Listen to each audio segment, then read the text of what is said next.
Welcome to the Tip-Off Marathon, presented by Dish.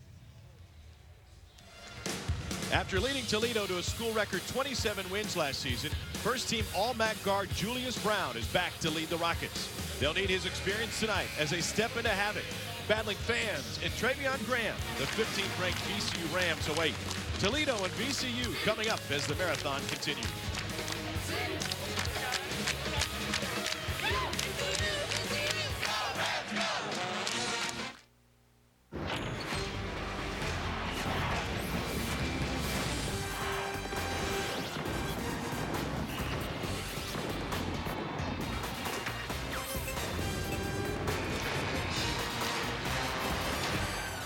You're watching the Progressive Legends Classic as part of ESPN's Tip-Off Marathon, presented by Dish. Tonight, the Toledo Rockets come to town and take on 15th-ranked VCU as the Rams enjoy the nation's 5th longest home court win streak. We've learned during the marathon that guarantees nothing. Welcome, everybody. Tom Hart alongside Corey Alexander. When Shaka Smart took this job, he introduced us to the word Havoc. It's not just a brand, it's a style and their key to success. And he has Havoc back tonight as Briante Weber gets back into the lineup of VCU, and he's the young man that exemplifies what Havoc is all about, and that is about taking the basketball away from the opponent. He said they will wreak havoc physically and mentally upon their opponents, and that's what they love to do here, especially at the Stewart Siegel Center. Well, the numbers have been brain-defying. Once again leading the nation in steals. That leads to offense, of course. And from last year, the nation's top steal team, they turn opponents over more often than anybody else, and they forced better than 18 a game on another NCAA run last year. But you think Toledo's got the recipe for success to try and beat Havoc? I believe so. With Julius Brown, they also have a number of other multiple veteran guard ball handlers, and they have great decision makers. When you do that, if you can do it for 40 minutes, you cannot relax against VCU because that pressure will remain constant for the entire game. Here's a look at our starting lineups brought to you by Progressive. Brown joined in the backcourt by Jonathan Williams and Justin Drummond. Great forward in Weatherspoon and Booth, the good shooter inside. VCU has Weber tonight, Melvin Johnson their shooter, and Mo Alley Cox is the threat inside for this VCU team coming off of a 26-win season, Toledo off of a 27-win season, and the Rockets trying to get back to the big dance for the first time since 1980. And a travel on the first possession, a slip by Julius Brown, their senior leader. That's not the way you want to start off the game if you're Toledo. However, that was an unforced turnover. You can live with a couple of those because they don't turn into points at the other end for VCU. Meanwhile, interesting to see how Briante Weber returns to action. He was suspended for the first game of the season, and what his emotions are like playing in the first one. Well, you know he's going to be emotional, getting an opportunity to play at home here and to start off his senior year. And, of course, there's nowhere where they love him more than they do here in Richmond, Virginia. 51st consecutive sellout here at the Siegel Center. Shot clock is at 7. Travion Graham in the paint. The leaner was blocked. Drummond got his hands on it, and with 1 second left, VCU will have to squeeze one off. Daquan Lewis not seeing action tonight. He suffered a scary concussion Friday against Tennessee. He got some shots up today, but otherwise has been limited to cardio. They're calling him day-to-day. Quick shot up the inbounds. Whoa! What a start to this one! Travion Graham beats the buzzer.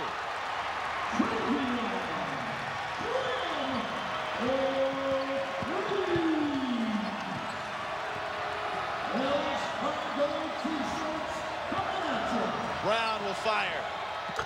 And he answers. The senior hits his first. And that's where you talk about that veteran leadership from your guards. And more importantly, Toledo getting back on defense, not making the basket and giving VCU an easy opportunity on the other end. This is Burgess, top of the key. He'll ask to reset. Great defense by Toledo. Todd Kowalczyk wants to be a defensive-minded coach whose team likes to run. They scored better than 79 points a game last year. 20th best in the country. Well, as you see, Travion Graham with the home bounce, to say the least, off glass for 3 falling away.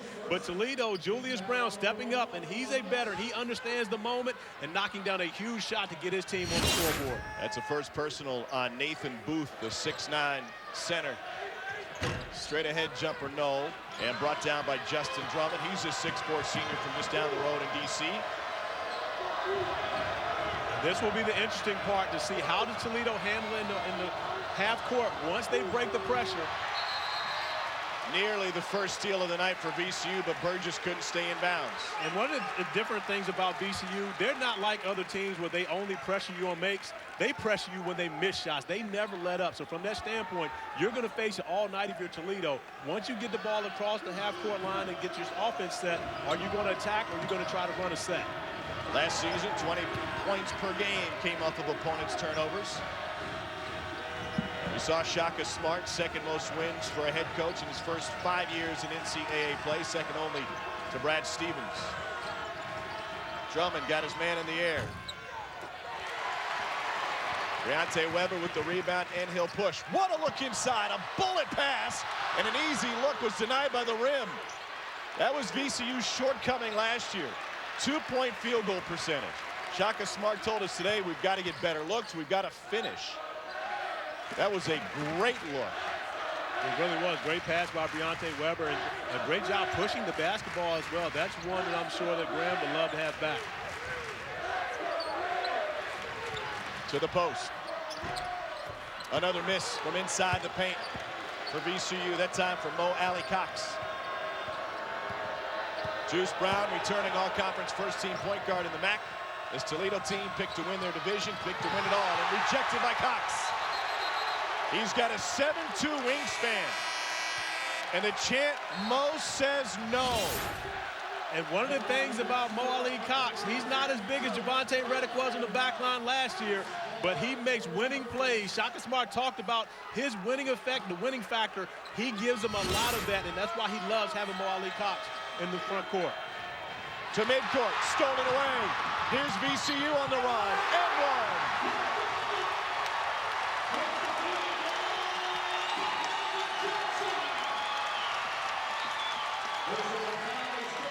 First personal on Juice Brown. Live ball turnovers are what VCU loves the most. Deontay Weber, maybe the best athlete in the gym, gets up off the floor and is able to get a hand on the ball. And then, of course, Melvin Johnson able to finish it off with the opportunity for the and one. So the first on the starting point guard. And Melvin Johnson, the junior from the Bronx, makes it a three-point play. He had 23 in their win against Tennessee. Toledo trying to get an easy look, followed by Booth. And a great job by Toledo continuing to attack. And I talked with Coach Kowalczyk earlier today about will they pull it out once they get across half court. He says for the guys who have that green light, I want them to attack. He even pulled a couple of kids over and said, what will I do if you don't shoot the open three? You'll sit me. You got to love a coach like that. You didn't have to tell Corey Alexander that. Never. Jumper was off the line. But we got a whistle inside, and that will go against the VCU big. Mo Alley Cox, he's just 6'6", but 255. And throughout a 40 or possibly 40-plus minute game, the most important part of this game for Toledo especially is right now, the beginning of this game. Can you withstand this pressure by VCU early in the game? Because as the game wears on, you get used to it, you're in good shape. But right now, can they keep VCU from making one of those big runs to start the game off? Jared Guest enters the game for VCU, as does Jonathan Williams on the ball guarding Juice Brown. Shaka Smart wants to go 5, maybe 6 deep on his bench. That'll be tough tonight without Jaquan Lewis, who suffered that concussion against the Volunteers. Brown, nifty move inside for his second bucket. Brown has 5 of the Rockets' 7.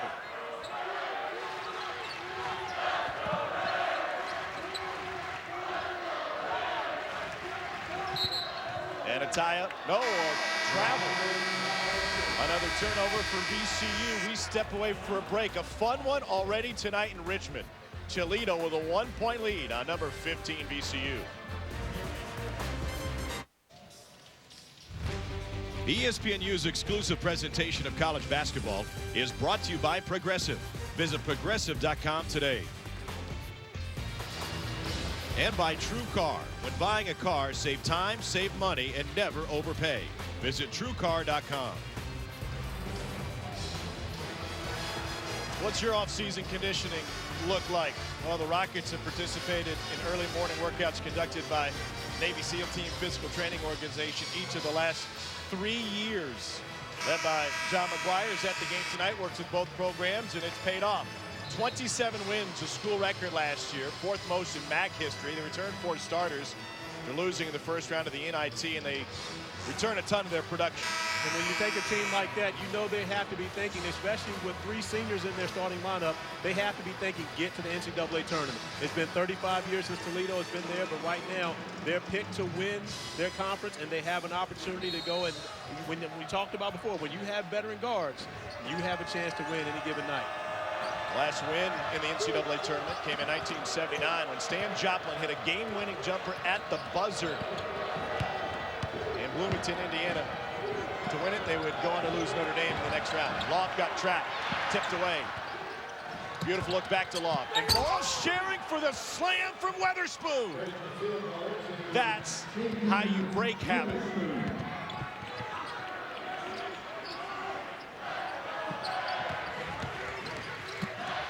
And that's how you silence a crowd. Then J.D. Weatherspoon, the Ohio State transfer, commits his first. Well, when you get trapped against this defense, you have to be able to deliver a crisp pass. And, of course, Toledo very fortunate, but they got the ball in the right hands of Juice Brown, who finds Lauf. And then when you get the ball to J.D. Weatherspoon, he knows how to finish. I've mentioned Briante Weber's athletic ability, but Weatherspoon is on the same level when you talk about guys that are high flyers.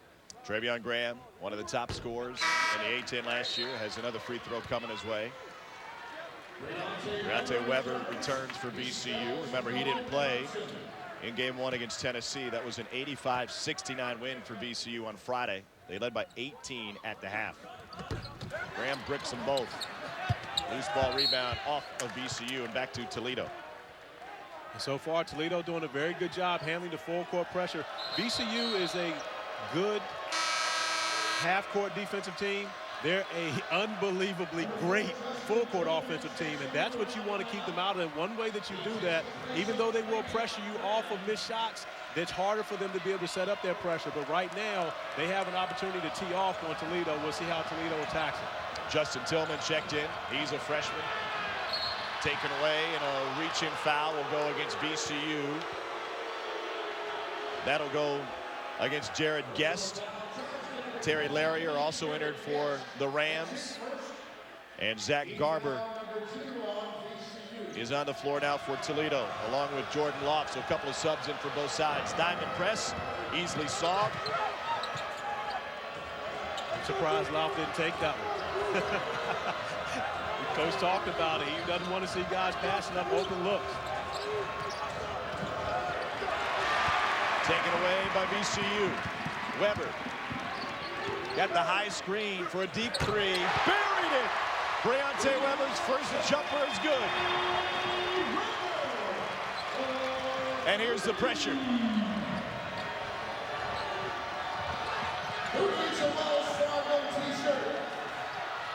Juice Brown left it short.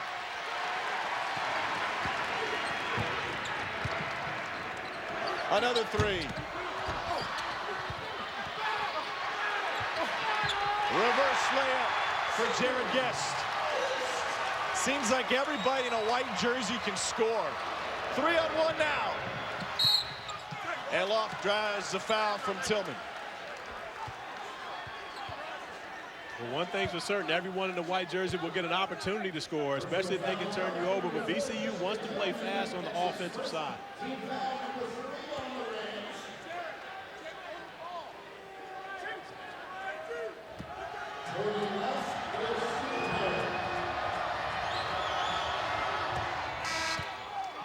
Jordan Loft stepping to the line, knocking down the free throw first. This is all part of the Progressive Legends Classic. VCU will take on Villanova at the Barclays Center in the semis Monday at 7 on ESPN2. Michigan and Oregon meet at 9:30. In the meantime, Toledo's got a trip all the way out to Eugene after this one to play in the second round. Lauf able to knock down the second free throw, and right now Toledo, throughout all the excitement, is a tie ball game here at VCU. The longer they stick around, the more confident they'll be as it comes down the stretch. Halfway down and fell out. Brought out by Aubrey Williams. VCU, one of those rare teams that can press even after a miss. Williams gets fouled by Jordan Burgess, his first. And a lot of people may take that as, okay, well, it's not that difficult. It is extremely difficult to be able to press after a missed shot. To be able not only to chase a rebound, but be able to get in your spots, because most of the time it's zone pressure. And so it's not like you're matching up against a man. You have to get to a spot and have responsibilities of those spots. Extremely difficult to press off a misses. Tillman takes a seat. Mo Cox returns. And for the first time, we see Michael Gilmore on the floor. Is that just repetition and playing with each other to learn when and how to jump in and jump out of it? It really is, but of course, if you come to one of their practices, I mean, I've come and watched VCU's practices, and I've left sweating, and I never did anything. I mean, these guys get after it, no question about it, but they're mentally tough to where they know to do it, and that's the only way you can play for Shaka Smart. Nathan Booth falling away. Well, he slid all the way up to the elbow from a post without a whistle. He's got 2 buckets. Well, the coaches talked about how much he's improved over last year, and really he should be the best big man in the MAC this year. They're looking forward to a huge season from him.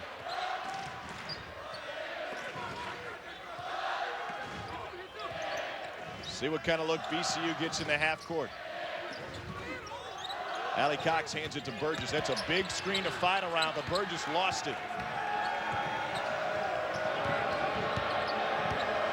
That is a wide body screen. Drummond all the way. Rejected inside by the freshman Gilmore. Weber, floater, got it. Tied again. Booth fires. Coaches not only don't mind that shot, they love that shot from Nathan Booth, one of the best shooters on the team, even at 6'9". Weber draws a foul on the drive. The defense leads the offense, simply put. And this is VCU at its best. A huge block shot by Gilmore turns into Briante Weber with an advantage. And I can tell you right now, Briante Weber got in the gym this summer. He's already knocked down a 3 and a nice floater on the break. You can see he's improved his offensive game to go along with, in my opinion, the guy who is the best on-ball defender in college basketball. 2-time Atlantic 10 Defensive Player of the Year. He's only 90 steals from the NCAA record all time. Gilmore couldn't stop.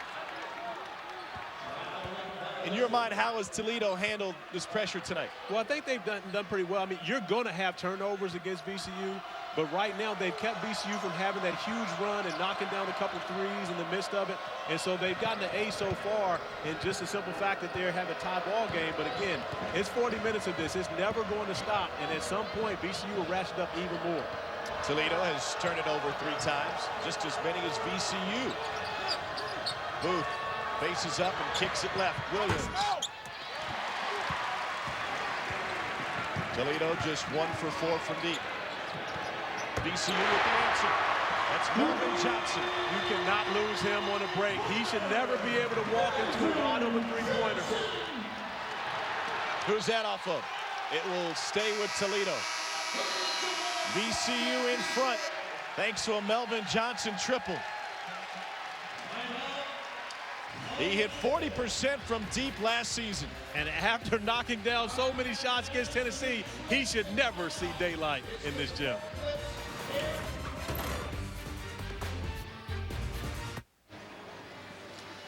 We are in hour number 24 of the tip-off marathon.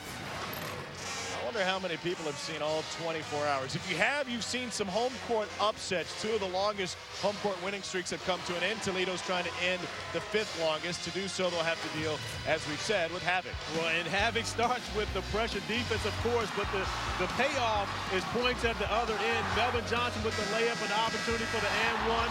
And then, of course, the block shot leads to Briante Weber getting out in transition, the beautiful floater on the finish. And Weber again with another steal.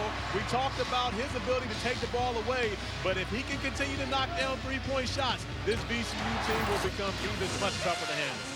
VCU has led the NCAA in steals each of the last 3 seasons. By the way, those other home court upsets, Stephen F. Austin, who ended VCU's season last year in a big dance, saw their 34-game home win streak come to an end in an overtime contest against Northern Iowa. And Miami came back from 15 down in the second half to end number 8 Florida's 33-game home court winning streak in the O-Dome. And we've had some fun here tonight. And a 10-second violation will be a turnover for Toledo. And again, as a coach, you don't want that turnover, of course, because you don't get an opportunity to shoot the basketball, but it's not a live ball turnover, so it doesn't turn into 2 points at the other end for VCU. Toledo averaged only 10 turnovers a game last year.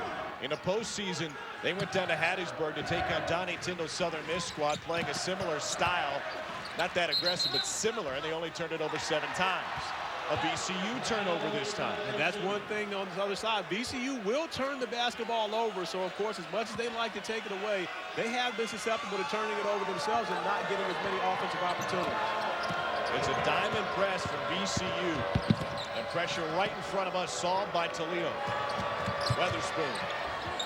Nifty move off the glass. And again, that's what you have to have. Guys that understand when to take shots at the back of the pressure and when to pull it back out. Weatherspoon can match with anyone athletically, and that time is able to go over Mo Ali with no problem. I don't know that this Toledo team would be bothered by this environment. Yeah, it's a sellout. This place will get rocking when VCU gets Havoc going. But they went into Allen Fieldhouse at Kansas last year and gave the Jayhawks a good game. And they were 12-0 when they went in there, so it tells you they were a quality team, no question about it.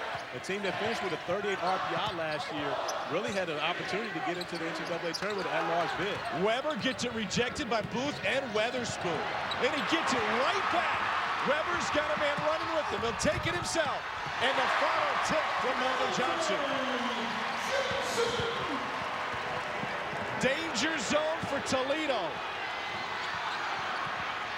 Rams get the steal eventually. And now 3. Juice Brown in front. Up and down, back and forth. Brown's the answer. His second triple. When they call you the Juice, that means you're a bad man. When your name is Juice, that even goes beyond that. He's on the Bob Cousy Award list as the nation's best point guard. There's another jumper from Melvin Johnson. Double figures for Johnson. Do they have a list for the nation's best shooter? Because Johnson will be on that list, no question about it. Booth fakes a pass, drains the triple. Are we having fun tonight or what? I tell you what, I am excited to be here myself. I love watching this. I thought Johnson was going to pull that one. So many guys that are complete basketball players that can get it done out here. Shaka Smart sets up the offense from the VCU sideline. He's won 138 games in 5 years as the head coach here. Booth brings it down. Toledo, one of the most efficient offenses in college basketball last year. They led the MAC by shooting nearly 47% as a team. They shot 35% from deep. They feel like they can score with anyone. They're not going to back down from VCU when it comes to going offensive. Whoa, my goodness, J.D. Weatherspoon. He almost ripped the rim off on the follow jam. Toledo by 3 now.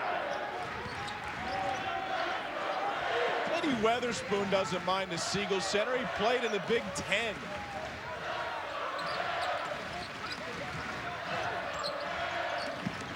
Taken away by Brown. Recovered by VCU. Shot clock didn't reset. Johnson short. Mo Cox fading away. J.D. Weatherspoon played high school ball with Jared Sullinger and Trey Burke. Played for Jared's dad.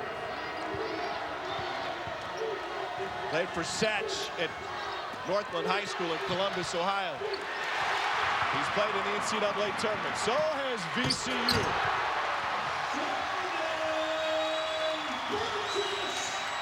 First bucket for Burgess. You think they noticed Briante Weber's on the floor now? He is all over the place. This is Williams. Rejected and a whistle. Jonathan Williams did not hesitate to take it right at Mo Cox, who stands 6'6", 255. Well, one thing for certain, although Havoc is here tonight, they are turning it into points on the other end of the floor. VCU, one of the best at turning defense into offense.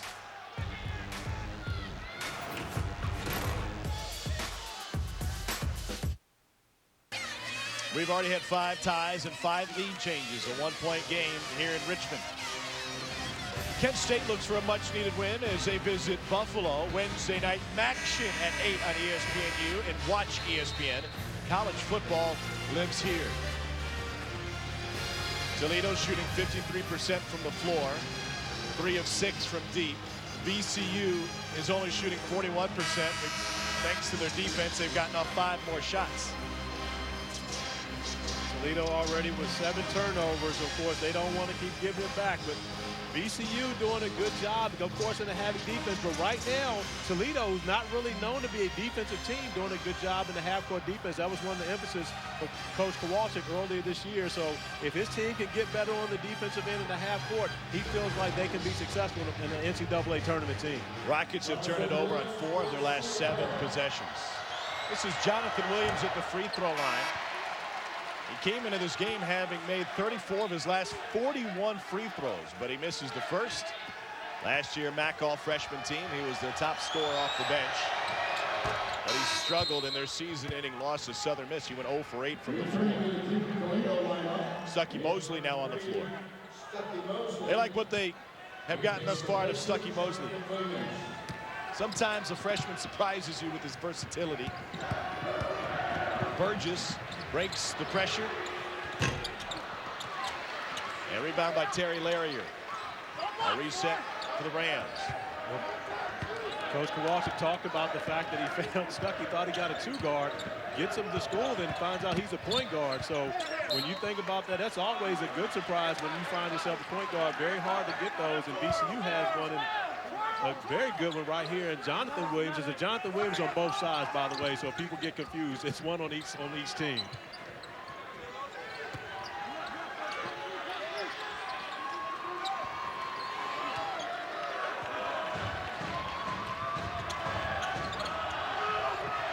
Jonathan Williams, the freshman, nearly walked with it.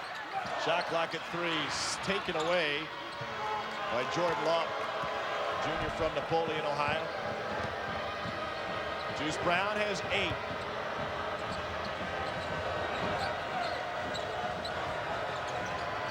This is Drummond on the drive, and a whistle out front before the shot will be the first on Terry Larrier, freshman from the Bronx. Larrier's highest rated Shaka recruit since his time here. He's from New York. This is a program that has built itself based on recruiting regionally and even locally. Plenty of talent that they get to come in here from the immediate area. Highest ranked recruit here since my boy Kendrick Warren, way back in 1990. Warren, a McDonald's All-America on the drive. The dish is rejected inside. That's what Shaka Smart was talking about. They need to get better looks inside, and they do that by making better decisions. And one of the programs he discussed when talking about that was John Beilein's squad at Michigan. He said, you watch Michigan, when they drive and dish, it is automatic. They always get great looks. But one thing that Shaka Smart also told us, this team is a better offensive team than the team that they had last year. Last year, of course, great defensively, as VCU teams have been and will always be, in my opinion.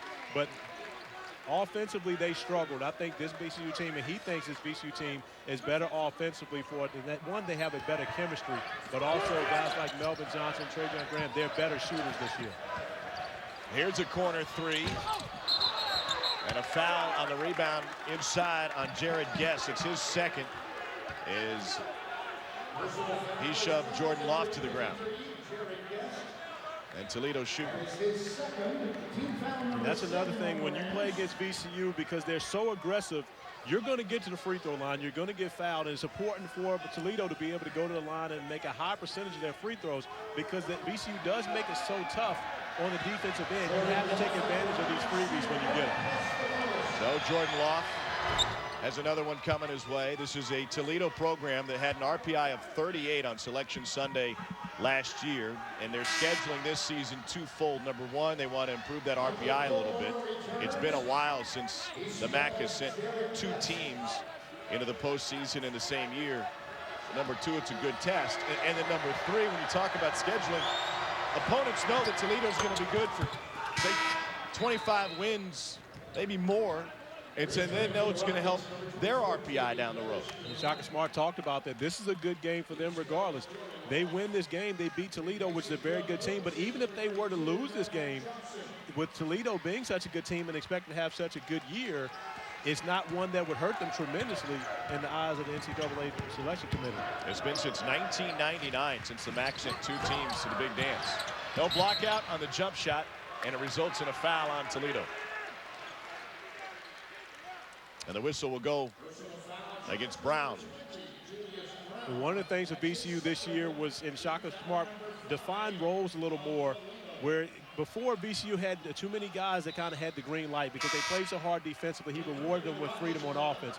One of the things I feel he kind of stressed this year was not everyone can take every shot. And to start this game off, they've had a number of guys. Now, Graham and Johnson, those guys have the green light to be able to shoot pretty much whenever they want.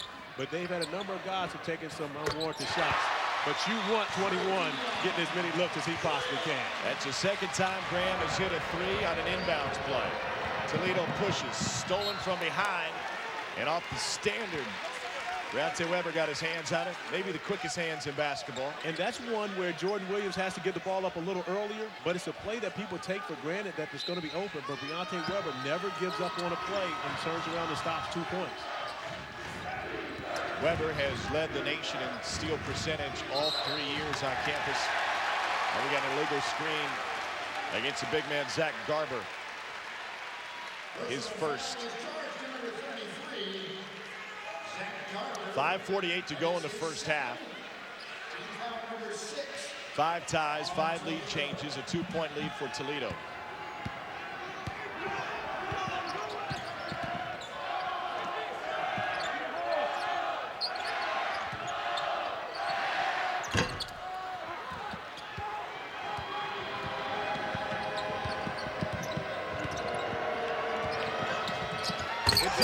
And the slam for Weatherspoon. Wow.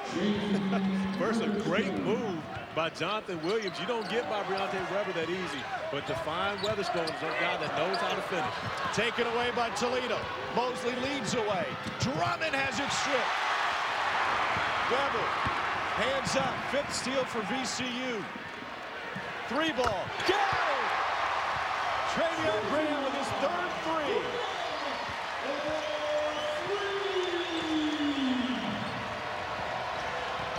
Just when you thought Toledo had something going, Weber commits his first personal. You can never take anything for granted when you're dealing with Brionte Weber. Great hands, and more importantly, the presence of mind to find the shooter. Travion Graham knocking down the 3 ball, getting VCU back on track. I said it was VCU's 5th steal. It was Brionte Weber's 5th steal. The team has 6. He has 5 steals in his first half. Last year, he set a school record of 121.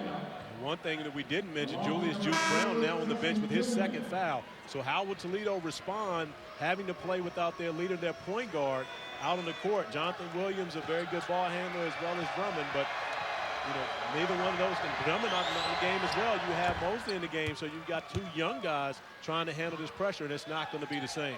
Brionte Weber, most active in career steals in the NCAA, ahead of T.J. McConnell at Arizona. Williams hits another. Trying to chase down John Linehan, who set the NCAA record of Providence from 98 to 2002. I don't know if it was a pass or a shot, but Justin Tillman puts it in. You always call it a pass if you're a player. And then a foul in the open court as Booth gets undercut. And as exciting as it's been, and the up and down pace, Toledo still holds that 1-point lead. And if you're Toledo, you have to be happy where you are right now. You've got Julius Brown and you've got Drummond both on the bench, and you have guys the opportunity to go to the free throw line. So when you see this, and throughout all the excitement, if you're Coach Kowalczyk, you have to feel good about where you are right now. Got a question for you after the 2nd free throw from Nathan Booth. He makes the first. Now the 2K Classic comes your way from Madison Square Garden in New York. Nice matchup between Texas and Iowa. Syracuse against Conzo Martin and Cal starting Thursday. Booth hits them both. Okay, so this Toledo doesn't mind this, but is this the pace that they want? Is this okay? Can they do this for 40 minutes? That's the question, and they're nowhere near as deep as VCU. VCU can go 10 to 12 deep. Toledo really only plays about 8 players, but when you have veteran guys, you understand how to manage a game, and I think they're capable of standing up to this. Of course, it's early in the season. They're not worn down with the injuries, etc. yet. Johnson fires, left it short, follows his own miss, and Mosley got whistled for the foul. Stuckey Mosley's first. You said it before, Melvin Johnson should not be left alone. He hit 5 threes against Tennessee in the opener in 11 attempts. The VCU struggles from inside the arc. Last year, they ranked 291st in the nation in two-point field goal percentage. What we discussed before, Shaka Smart says we need to be better decision makers on drives, and once we get it inside, we have to be more efficient from 2. And he felt like his team last year got in the paint, and they just got in the paint and wished for something good to happen instead of making something good happen. And a lot of times that's going to be getting in the paint, attacking the paint, kicking it out to a wide open shooter, because you see they've had some success from behind the three-point arc. After the free throw make, back to the press. Toledo by 1. Remember the senior point guard, Juice Brown, on the bench in foul trouble. He picked up his second at the 6-minute mark. Booth can shoot it from deep, offer the screen, and a bump outside. Will be a personal foul on Doug Brooks. It's the first on a sophomore. Shaka Smart going plenty deep in the bench, but he hasn't found a run yet. 15th ranked VCU trails Toledo by 1 in the first. ESPNU's exclusive presentation of college basketball is brought to you by Dish. Only the Hopper from Dish gives you the power to watch all your live and recorded TV anywhere. And by Allstate. Are you in good hands? Welcome back to Richmond at the Siegel Center on the campus of VCU, where the Rams trailed Toledo by 1. A Toledo team which was 20th in the nation in scoring last year at 79 points a game. And tonight it's been Brown and Booth. And they've been in good hands with Julius Juice Brown finding his way to the rim and also knocking down the 3 in transition. But he hasn't done it alone. His junior center, Nathan Booth, has been able to knock down shots from inside and outside, and he's been a guy that's been a threat and really helps him at the back of the press. When your center can do that, you're in good shape against Havoc. Booth had 15 against that talented Kansas front line when they went into Allen Fieldhouse last year. Another key, they're both veterans. Juice Brown made his 100th career start tonight. Booth has started now 62 of the last 63 games, nearly every game since he's been on campus. Brown is this is his 100th game. Yep. Brown has started every game since he's been there, and of course you talked to Coach Kowalczyk about Brown. Brown committed to Toledo in a year where they only won 4 games. As a high school player, he commits. They only won 4 games, but he's the guy that, of course, Coach Kowalczyk gives the most credit for really changing this program. And he talks about how good of a young man he is, just as much as a basketball player. This Toledo program won only 4 games in consecutive seasons, both before and right after Kowalczyk took over the program. They were limited by APR issues. How's that not a travel? It is. They were limited to 10 scholarships when he first took over, and then they were limited to a postseason ban. 27-7, the fruit of his hard labor. School record for wins, a record that was set all the way back in 1940 in their first NIT trip since 2007. The NCAA journey will be the last frontier for this Toledo program. That's it, and you root for teams like this where you have seniors who stuck around through tough times and really made a big difference in this program, and you love to see these type of guys get an opportunity to play in March. Booth fires again, his second triple of the night. He's got a dozen, tied for the game-high lead. I tell you what, the senior guards make them competitive. Booth makes them dangerous. When you think about your center stepping out, knocking down threes, Kowalczyk drew that up out of the timeout to get him that shot, and he pays his coach off. Beautiful look inside on the slip, and a bucket for Justin Tillman. That's what he wants when he talked about finishing inside. And that's one of the things when you talk about VCU, having guys that can finish, because they're really playing 4 guards on the perimeter. Graham is listed as a forward, but he handles the ball extremely well. Really one of their backup point guards. So you got 4 guards on the court for VCU. You've got to have one guy that can finish it around the rim. Got to reach in from Melvin Johnson, his first. Talk about this system the Shaka Smart runs. They combined for 65 fouls with Tennessee on Friday night. But we asked them, when does your team historically really hit his stride? And it's not until they get into that stretch over the holidays where school's out and basketball's all you're doing and coaches kind of have free reign. Don't let NCAA hear I said that. But they kind of have free reign in terms of we're only working on basketball. We're going to rep everything out.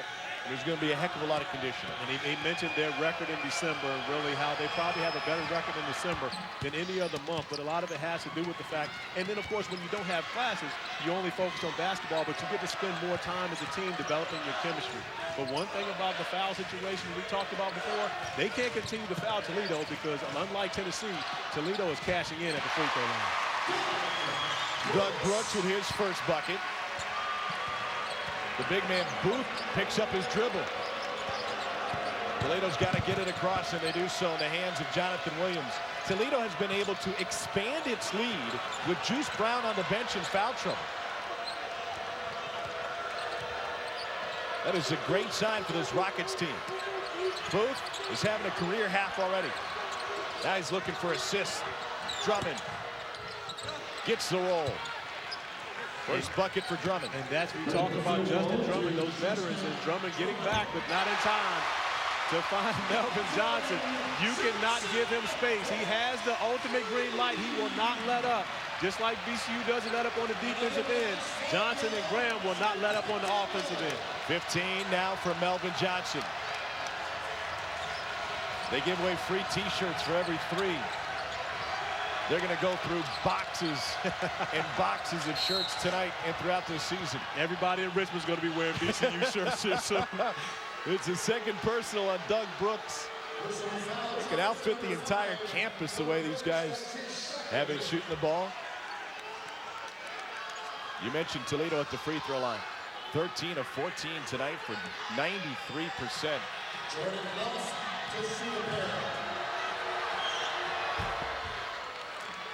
And Loft continues that run.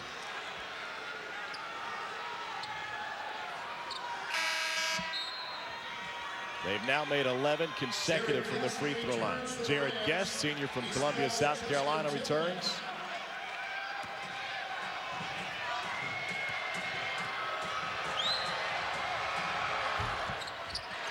That ends a streak of 11 straight makes from the charity stripe. The lead is 4. Fire again. It was off of Booth, I thought. The officials didn't see it the way everybody in the building did.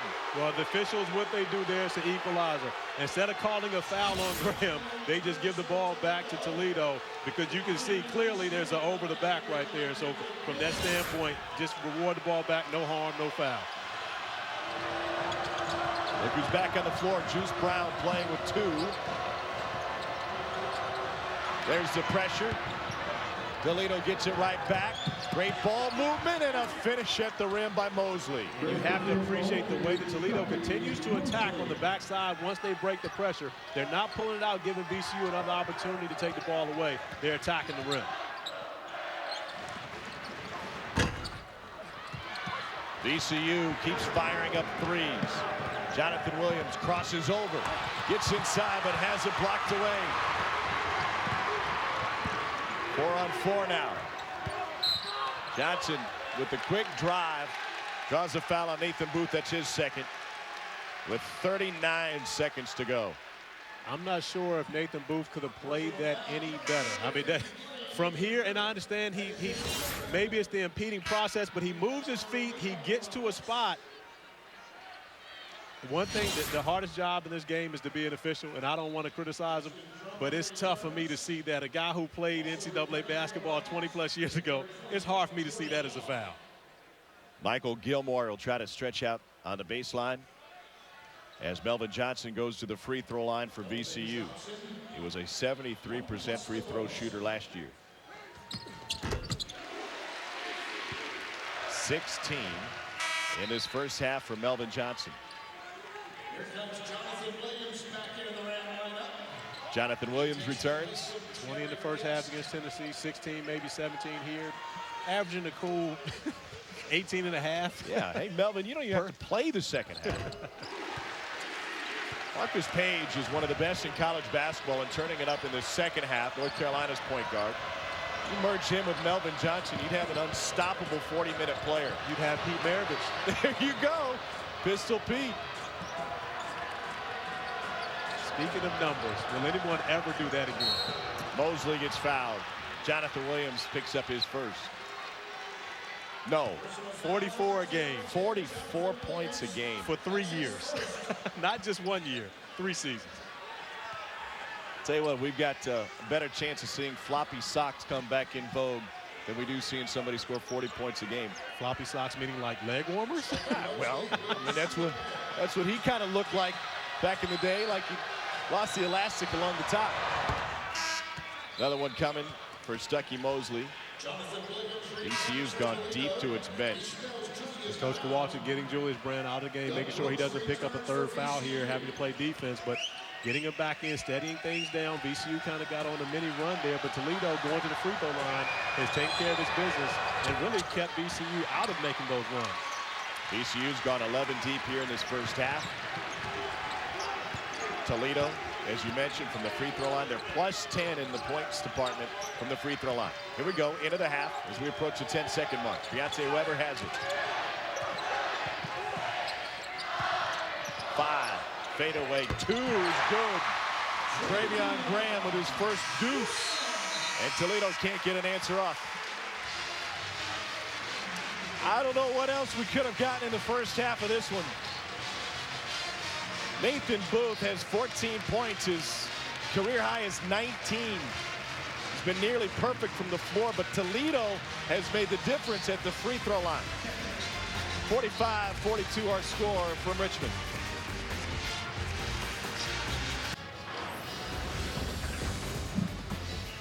Well, the tip-off marathon continues.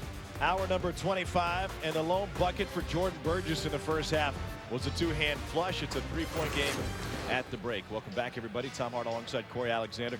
Buddy, if we're going to get games like this all season, it's going to be an incredible year of college basketball. What a way to start the season. I'm about to say, it could be a letdown for both of us after we leave here. Let's take a look at some of the highlights in the first half, and there were certainly plenty. Nathan Booth is having a career half tonight. Well, he's done it inside out, of course, the post up, but more importantly, he's been able to knock down shots at the back end of the press, and he's gotten to the free throw line and been able to be successful there. When your coach runs plays for you out of a timeout to get a three, you're really paying him off when you knock it down. And the threes for VCU haven't been consistent. The 5 big ones, and everything they do lifts this crowd. And that's how they balanced out the free throw line for Toledo. And of course, when you get the crowd involved here, they've got their 2 best players in Melvin Johnson, and you also think about Travion Graham knocking them down. When you get those guys involved scoring and they develop a rhythm, Toledo could be in trouble. Interesting nugget about this marathon. We've already seen 2 long home court win streaks come to an end. It started with Florida losing their win streak, and Stephen F. Austin at home as well. Some other news and notes.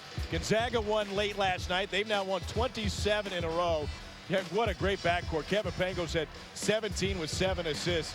Miami upset Florida, came back from 15 down, and Stanford snapped UConn's 47-game win streak. Second time Stanford has snapped a long UConn win streak. Any of the results thus far surprise you? Nothing surprised me, but when you see Miami going to Florida and knocking them off, Angel Rodriguez stepping up with 22 points in the second half, you got to look out for Coach Larranaga and the Hurricanes this year. That's a big win for the ACC. Would be huge for Toledo tonight, leading by 3 at the break.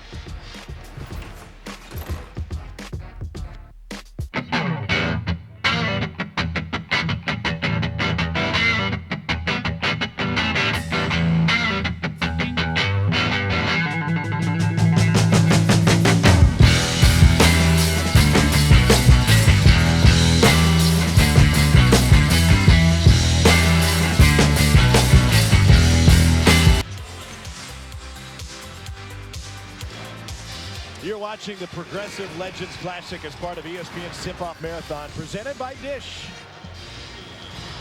45-42 at the break. Our halftime stats brought to you by TrueCar. 57% shooting for Toledo, but VCU has gotten up more shots. 5 of 17 from 3, and 17 points off of turnovers. Has VCU gotten good looks from deep? I think they've gotten a couple good looks, but they've also forced them. And when you think about that, they have to be better in their shot selection on their three-pointers because Toledo has gotten out in a number of transition baskets because of those long shots by VCU. 15 fast break points for VCU.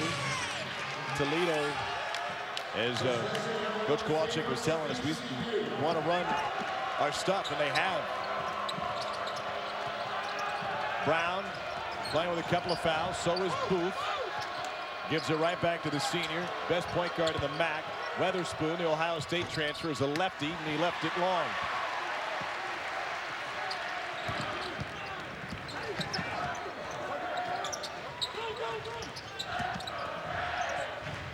Both of these teams are fun teams to watch because the ball doesn't die with one guy. And they move it, but more importantly, they get up and down the court extremely fast, and they're free with their offense. They won't hesitate to take the first open look. Well, Allie Cox back on the floor for VCU. He only played 10 minutes in the first half. He wants it against Booth. Lost it on the way up. Taken away by Brown. Juice Brown will bring it back out. 6 assists a game last season for Brown. One of the best assist to turnover guys, 13th nationally. So he's a guy that, of course, Coach Walker feels very, very happy with the ball in his hands, very comfortable. Picks up his dribble, finds Booth. Good ball movement. Williams 3, short. Hit Weatherspoon up high to get it. And he'll go to the free throw line after being fouled by Briante Weber.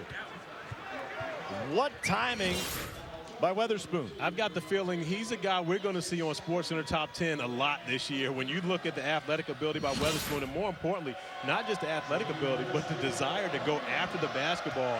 This is the type of guy that every coach wants to have on their team. Played for Thad Matta at Ohio State. They have some leapers there, and Weatherspoon was one of the best of them. Shannon Scott, that Ohio State team, playing without Aaron Kraft this year. 1 and 2 from the line.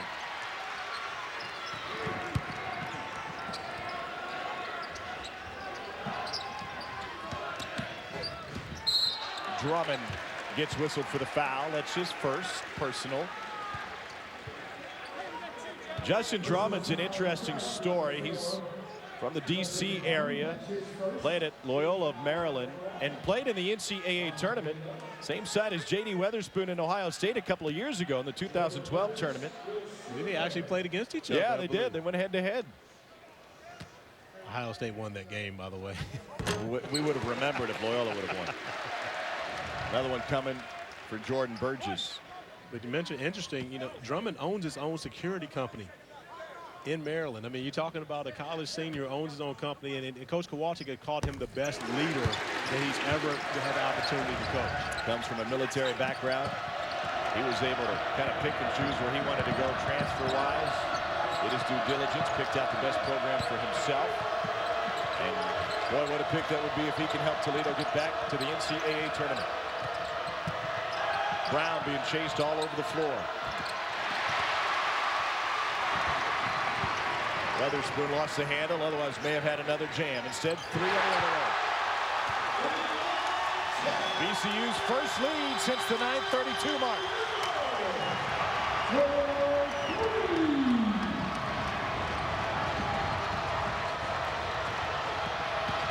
Williams drives, trying to spin it in.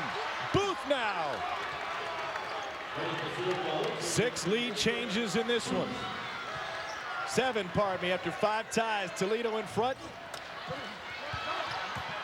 And Williams tracks down the rebound. 5 on 4. Toledo wants the advantage.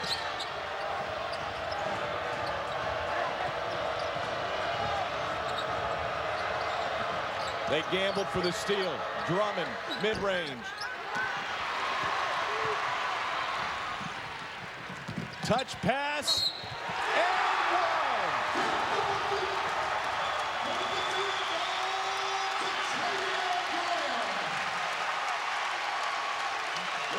Let's replace Havoc with sharing is caring on the t-shirt. So whenever you play against VCU, your transition defense has to be intact. And right here, sharing the basketball, and you see the emotion. You talk about teammates, veteran players on this team. teammates moving the ball around and finding the best shot. So Travion Graham, who last year in his tip-off marathon hit the game winner against Virginia, goes to the free throw line. Booth brings down the miss. 1 point VCU lead. The start of both halves has been hectic. And if you're watching from a couch, it's been fun. Get off the couch. Brown just hit a 3. That's his 3rd of the game. And Toledo has a 2-point lead. They don't call him Juice for nothing.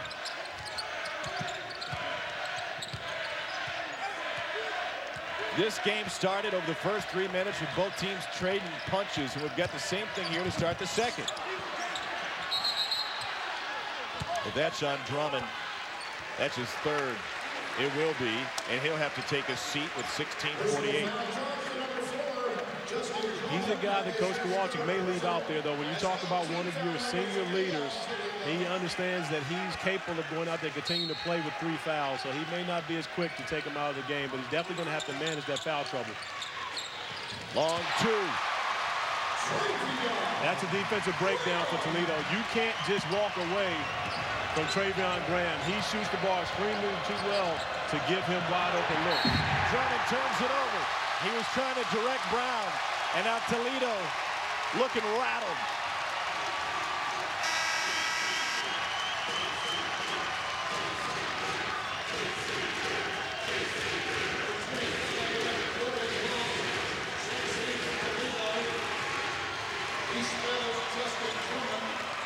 Drummond will finally take a seat. He's got 3 personals. He turned it over, dribbling it off his leg against the pressure. Oh boy. Nathan Booth has a right to be upset. 2 fouls, and he's picked up his last 2. The big guy trying to get in defensive position. And again, we talked about Toledo. They're not 11 deep like VCU, so they can't afford the foul trouble as much as VCU can, especially when you talk about guys like Drummond and Booth having to sit down with fouls. The pressure goes more so onto Brown's shoulders as well as Weatherspoon to carry these guys while they have their 2 other starters that are returning, sitting out with foul trouble. He picked up his 2nd with under a minute to go in the half, and now his 3rd for the first TV timeout of the second. Travion Graham, the freight train. Loft got hammered hard on the rebound, taken back by Toledo and Jonathan Williams. Jonathan Williams transition. Corralled by Jared Guest.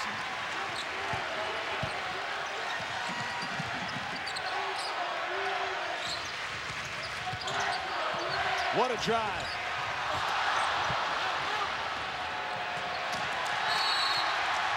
And turned right back over by Toledo. Rattled, sloppy, and the crowd here for the 51st consecutive sellout is into the game. We are tied in the second half. On the campus of VCU in Richmond, Virginia, and inside the Siegel Center, this place is rocking. Tied at 51. 2 well-matched teams, and one reason VCU's fought back into this game, Travion Graham. Well, the senior is 43-3 in his career here at the Siegel Center, and he is doing everything that he can to make sure that goes to 44-3. He's done it all. Broke a couple ankles, knocking down jumpers, finishing on the break. Travion Graham, who is predicted to be the Atlantic 10 Player of the Year, has shown up huge here to start the second half for the VCU Rams. Here's how the numbers add up. Graham and Johnson have combined for 31 on 11 of 21 shooting. The rest of the team with 20. But a 2-man attack tonight for VCU. Player of the Year in the A-10. That'd be quite a compliment. They sent 6 to the tournament last year. Quick look drive and a foul. Out of the timeout. The play was designed to go right at Juice Brown. They succeed, and the Toledo point guard picks up his 3rd. A great recognition by Shaka Smart, understanding that you already have Drummond and Booth, 2 seniors on the bench right now for Toledo. If you get Juice Brown in foul trouble and make him have to go sit down, now you're talking about the opportunity to blow this game open. And you see Jonathan Williams, the freshman, when you put the freshman at the senior, you know it's designed in order to put him in a predicament to where he's going to have to make a play defensively. Jonathan Williams doing a great job attacking the rim and finishing at the free throw line. Floats another one home. VCU by 2. Here's the pressure. Garber comes to help out. Not a great ball handler, so he'll give it up. Brown working on Jonathan Williams.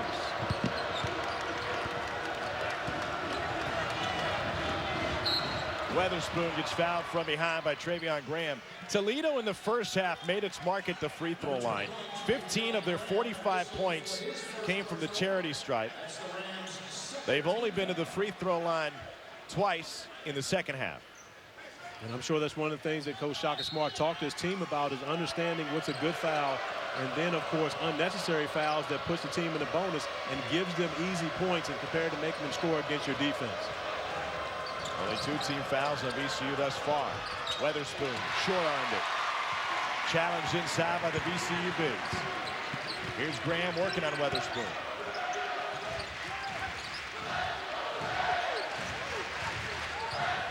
Garber didn't get out on Graham quickly enough, and he commits the foul.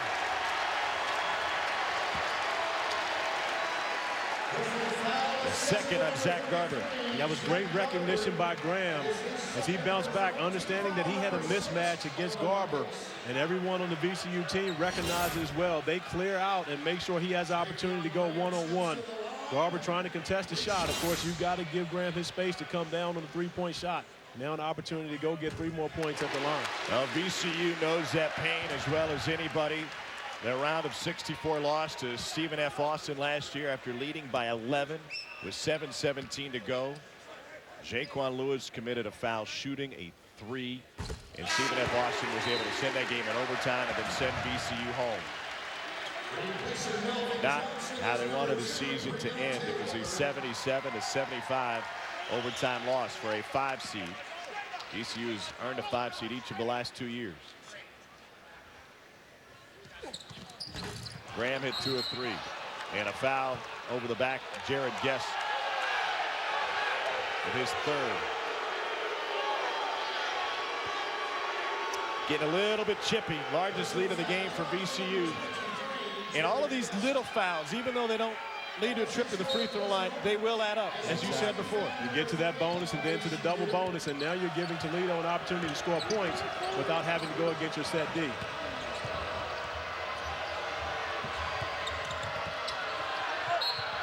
Little Wiener goes home. Zach Garber with the bucket. And you really have to take your hat off to Toledo. And, of course, you got a number of reserves on the court, only 2 starters with Brown and Weatherspoon.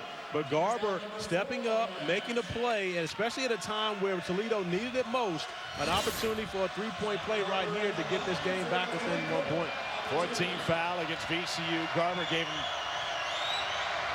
6 points in their opening win against Northern Arizona.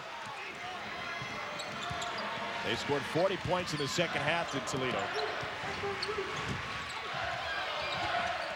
Weber looking, nothing doing inside.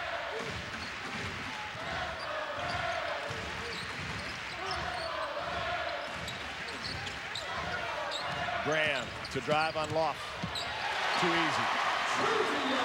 18 for Travion Graham. You took the words right out of my mouth. That's right out of my mouth. It's entirely too easy at a crucial point in this game to be able to get all the way to the basket for an uncontested layup. Loft. And throws it away. Timeout asked for by Toledo. Back-to-back mistakes here in the second half with the game on the line. And VCU leading by 3. Shaka Smart and his Rams will have the ball when we return to Richmond. 15th ranked VCU is in front of Toledo by 3. 14:09 to go from Richmond. Travion Graham is on the initial list of the preseason top 50 candidates for the John R. Wooden Award. The guy that jumps out is just a freshman. Jaleel Okafor at Duke is a guy that you coach. What are your expectations for him this season as one of the most heralded recruits in college basketball? I honestly think he's the best player in college basketball right now. He's a true back-to-the-basket post player, a throwback, if you may add. You can't move him off the block. And, you know, actually was coached by Shaka Smart as well on the USA under-19 team that won gold. Billy Donovan and Tony Bennett also joining with Billy Donovan, the head coach. with Tony Bennett as another assistant. So, and he was on that team with Montrezl Harrell and Marcus Smart and all those guys, yet he was a rising high school senior. Wow. So that tells you how good he is. Fun to watch Duke in action tonight. Traveled. And a VCU turnover. And that's it. If you're Toledo right now, you just got to get yourself settled, because one thing for certain, VCU will allow you to hang around and will let you get back in the game. You just have to stop turning the ball over. Don't allow them to have that run. But VCU goes through offensive lulls and droughts to where they can't put points on the board, and Toledo can find a way to get back in the lead. VCU has 21 points off those 13 turnovers tonight. Booth playing with fouls. They bring a double to him. Trying to find Weatherspoon. Here's a jam. Reverse. J.D. Weatherspoon. I like how you called that before he even did it. We all knew. Everybody knew J.D. Weatherspoon wanted to rip the rim away again. He doesn't need much space. I said here's a jam when he got off the bus today. And you were right. I don't even know if we can call that just a jam. No. He got a piece of it. And a block by Weatherspoon. He wants another one. Look at him. Eyes wide as he runs the floor. Three ball is good. Mosley hits it. How about the freshman stepping up, knocking down a huge shot to put Toledo back in the lead. And then a foul on the drive. And it's the second on Mosley. And you were a prophet, as you mentioned. You said, about right now, you said, here's the jam. On the other side, Mosley stepping up, knocking down the three ball. Coach Kowalczyk talked about the surprise that he found him as a point guard. He's showing off his two-guard skills right there, knocking down the three. So it's Toledo back in front. 11 lead changes, 6 ties. It's the MAC versus the A-10.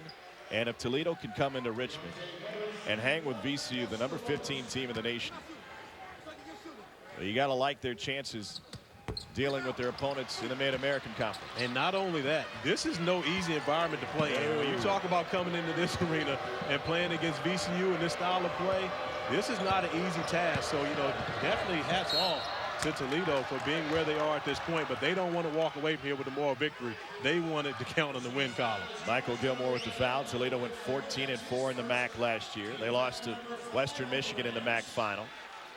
They were great in close games. 9-0 for Kowalczyk's squad in games decided by 4 points or less. And they didn't lose a game at home either. So you're talking about a team that is going to get the job done in their home court. But if they can come in and show that they can win in places like this, definitely look out for Toledo when they have Selection Sunday this year. An RPI of 38 going into Selection Sunday last year. They wanted a 5-second call. Shaka Smart almost got it.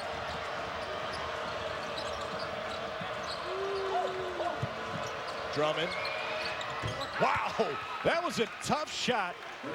And Justin Drummond hits his second field goal of the game. And it's been a 7-0 run for Toledo coming out of timeout, and they've done it with Julius Brown on the bench. So when you think about it, it's not just a one-man show. This is a team, and that is a mark of a great team when you can come out of a run like that. VCU had the momentum going into the timeout, and they've come out and now scored them 7-0. Not a good look inside. And we've got a tie-up with a 7-0 run for Toledo, and as you mentioned, doing it with their best player on the bench. 4-point Toledo lead with 11:53 to go. And we will indeed step away for a timeout. It'll be VCU basketball after the possession change when we return. The parental seatbelt in full effect tonight at the Siegel Center as the tip-off marathon continues. We are smack dab in the middle of hour number 25 here in Richmond, and weather's an issue throughout the country. Weatherspoon is an issue for VCU. Well, Weatherspoon had 46 dunks a year ago, and he's off to a start that will obliterate that record. When you think about the fight, every time we turn around, we see him hanging around the rim and way above the rim. Many highlights to show, and this one you called before it even happened, the backwards dunk, in order to finish off a wonderful highlight night for J.D. Weatherspoon. Yeah, that's probably my favorite. I thought the putback was, but it wasn't as clean in review as I thought it was live. So I'm going to go with that reverse right underneath the rim. Well, I think it actually was as nice as you thought live. It's just the reverse kind of just topped it. The topper, there's no doubt. It's a 7-0 run for Toledo. Shot clock at 2. Weber pulls the trigger. Follow layup from Burgess. Nobody got a body on it. And now the pressure.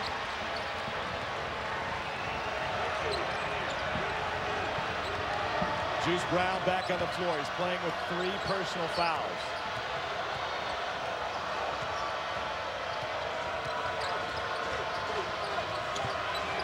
Booth is on the floor. He's got 16, but only 2 in the second half. Brown nearly turned it over. Burgess got his hands on it. Let's see what they have drawn up on the baseline out of bounds.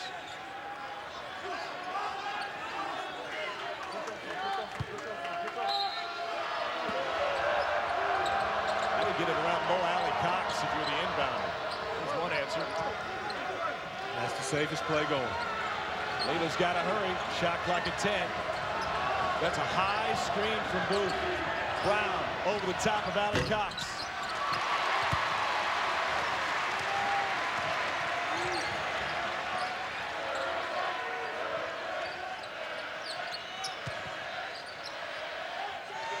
Elvin Johnson can shoot from anywhere. Yeah, but you'll get a large dose of Graham going one-on-one against whoever's guarding him. And I'm right there. I wouldn't even bring the screen and bring another defender. Just allow him to go by himself. There's Burgess with his first 3. VCU back in front.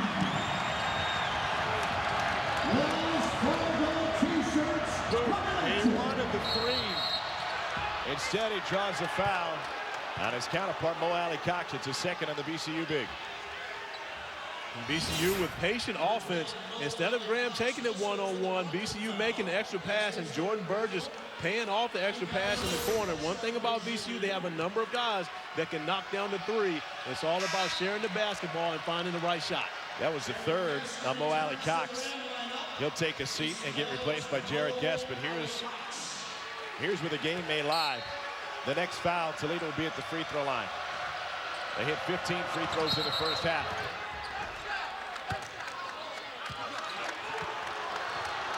And VCU's Jared Guest comes in. Pardon me, it was on Johnson. It's his second. So here it is already. Toledo going to the free throw line with 10:09 to go. And this is what carried them in the first half. If they can go and continue to make a high percentage like they did in the first half, they'll be in good shape coming down the stretch. Mosley 3 of 4 from the line tonight. Another one earned. How about the freshman stepping up and giving Coach Washington quality minutes here when you talk about Brown and Drummond being in foul trouble. The freshman stepping up, and really they haven't gotten great production out of Jonathan Williams. You know, Coach Walton talked about he may be the most talented guy on their team, but he really hasn't had a great night. But Mosley stepping up in his absence and giving him huge minutes. Williams has yet to score in the second half. Mosley hit that big 3 a while ago. He's sitting on 9 points now. We're tied again.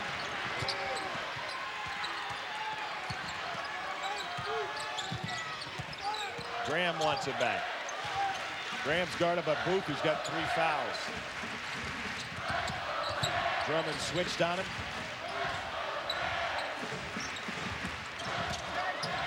Booth's got to be careful. And his own man, Booth with the block. Quick putback. And Booth rips down the rebound. How about the game he's had tonight? Defensively, offensively, he's done it all, but looks like he came up a little gimpy coming down the court line. Yeah, limped his way across midcourt. Brown went behind his back and he lost it. This is Guest. House Guest.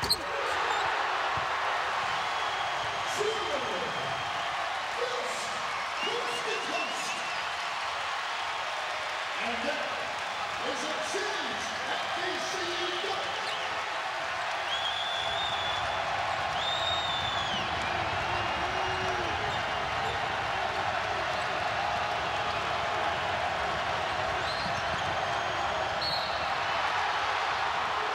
A whistle to the dismay of the home crowd, but on the other side, Jared Guest Well, I'm sure if Coach Smart would have thought of a way that they would get the lead back, this would not be it. Guess getting out with the breakaway slam, but I tell you, he will take it. And, of course, the senior is excited about it. You don't get many opportunities like that. On the other side, Briante Weber committed his third personal foul.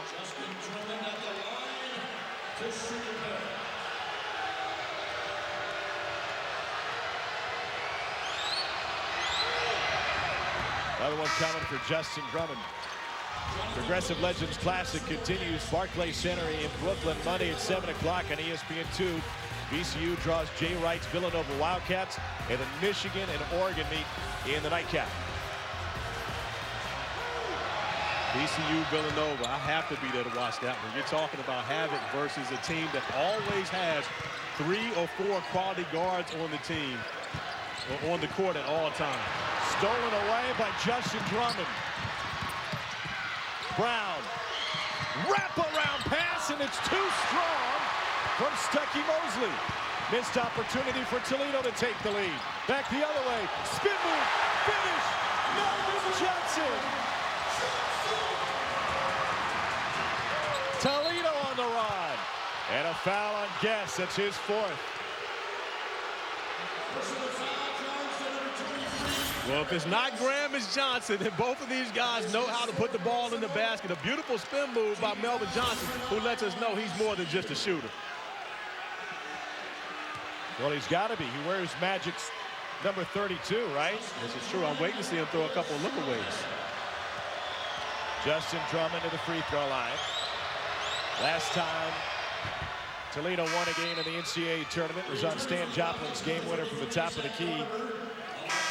The next night, they beat Iowa that night. The next game, they lost to a Notre Dame team featuring Orlando Woolridge, Kelly Tribune, and Bill Lambier in the Sweet 16. That Notre Dame team in 1979 lost to Magic Johnson's Michigan State Spartans. You've been sitting on that one, huh? I've been waiting. When can we get a Magic Johnson reference in? Seth Greenberg worked it in day number 1 today, so he's got us beat by a few hours. We're tied at 66. See a little full court pressure, three-quarter court pressure by Toledo right there. Really just to slow VCU down a little bit, not necessarily trying to take the ball away, but a great idea. And a foul on Weatherspoon on the drive. You know, VCU is a very interesting offensive team to me because they move at so many different tempos. And Shaka Smart, if they don't get a good look, is not afraid to slow it down and to run the clock a little bit, to run the offense. How does that work within their system? Well, what they're doing is they're trying to find the matchup, which gives one of their guys the greatest advantage of getting to the rim. Right there, Jordan Burgess had a bigger guy guarding him, and he can penetrate past those guys. Very good ball handlers. You got 4 good ball handlers on the court for VCU. So they spread it out and try to get you moving, but try to pick that one guy out that they feel like they can have an advantage to beat. Well, the advantage belongs to Toledo at the free throw line. Burgess knocks down the second. Toledo's gotten 22 of its 66 points from the free throw line. They're in the bonus. And there's the travel. Williams gives it back to VCU in a 1-point game.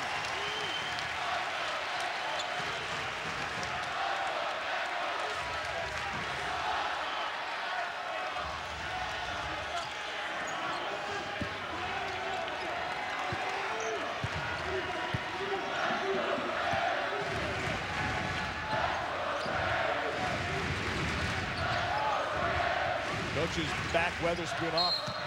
And we got a legal screen on Justin Tillman. It's his second 1-point game.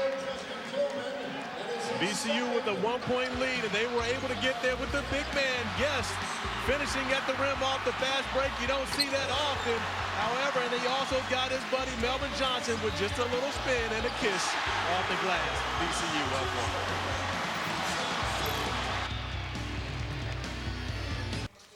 The ESPNU's exclusive presentation of college basketball is brought to you by Progressive. Visit progressive.com today. And by TrueCar. When buying a car, save time, save money, and never overpay. Visit TrueCar.com. State capital, Richmond, Virginia, and the Commonwealth home to 2 of the best teams in college basketball with Charlottesville Bennett's team just up the road at UVA. Here it's a 1-point lead for VCU. He gave you the recipe for success for Toledo. How's that worked for him? Well, it's worked well. They've had the multiple ball handlers. Drummond and Brown have done a great job. Stuckey's come in and given them an opportunity. Mosley's given them opportunities to play well. The good decision makers, they've done well, but still the 15 turnovers, but they're in the game. But most importantly, you cannot relax because it is not going to stop. They're going to have to continue to deal with the pressure until the final buzzer goes off. Juice Brown hasn't looked rattled all night, but he's dealt with foul trouble. He picked up his third at about the 15-minute mark. Tom Hart with Corey Alexander. Glad you're with us as the tip-off marathon rolls on. And a thriller here tonight at the Siegel Center, where VCU has won its last 20 games, and they've won 87% of their games since the building opened. Baseline trap, nowhere to go. Ripped out to Brown, and a new lease on the offense. Booth shares it. Williams, too strong. Tell you, that was a great shot, though, by Toledo. Brown getting in the paint, finding Booth. Booth with the extra pass. Williams just unable to knock it down. But if they can get some production out of Williams, I think they're going to be in good shape here tonight. Briante Weber in the paint. Booth commits his fourth. Harvey. They got Juice Brown for the reach. So it's his fourth. Either way, it wasn't going to shake out well for Todd Kowalczyk in Toledo. What do you do with your senior point guard? You have to let him go. You have to keep him in there. I mean, again, you can't afford to play without him on the court. Now, you do have Drummond. I think Coach may bring Drummond in for him for a few minutes. But once you get to the final, 5 minutes of this game, he's going to have to be on the court. But, and a guy that, again, we talked about, I played college basketball 20 years ago. With these rules, I may have averaged 30. Because really, and I hate to criticize it because all the officials are doing what they've been asked to do and do their job. But all you have to do is go put your shoulder down to get to the rim. You're going to get fouled. You'd get laughed off the playground with these whistles. Absolutely. But as you said, they're doing what. Yeah, the officials are just doing their job. They're doing what they've been asked to do. They don't make the rules. They just, call the game based upon the rules.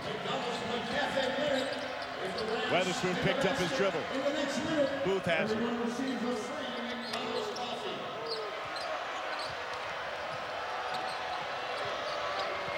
Mosley trying to cross over. Great man-to-man defense by Graham. Now Drummond trying. Nothing there. And we got a foul on Loft. Trying to chase the rebound down. It's a first on Jordan Loft.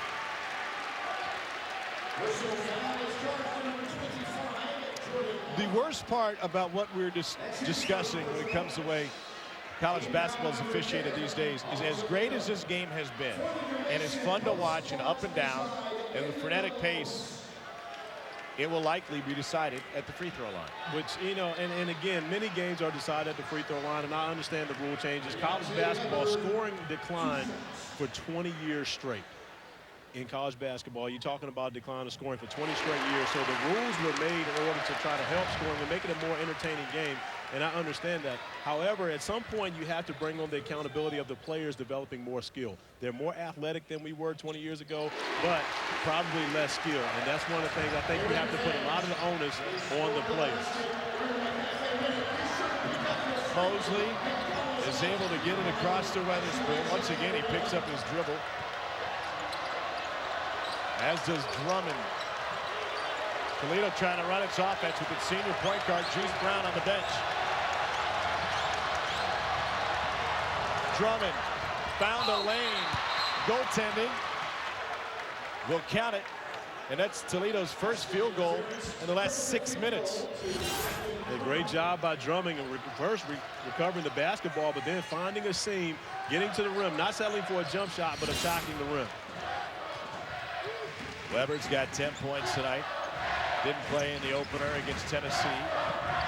Suspended for a game for a violation of team rules. Media reports said it was a stolen cell phone. He's back on the floor now for VCU. An impact player, one of the best defensive players in college basketball. Melvin Johnson, shot clock winding down. He gives it up to Graham. That's a three. Back rimmed it. Drummond gave it up. I'm not sure if he gave it up or Briante Weber just took it. Either way, it ends up in Weber's hands. We approach the 5-minute mark in a 1-point game. And a walk. This guy never gives up on the play. He's always after the basketball and just finds himself, and again, he just gets in the way. He's one of those guys who, like, you always have to know where he is on the court. But why would you give it to J.D. Weatherspoon in that spot in the floor anyway? Because he's the 2 guard. Julius Brown is the point guard. And although Drummond is a very good basketball player and a good ball handler, the decision that Julius Brown would have made was to keep the ball in the middle of the floor away from all those VCU defenders, probably pulled it out earlier. So he made that decision 3 steps prior, and he went that direction. Turned over. The press forces Toledo into the mistake.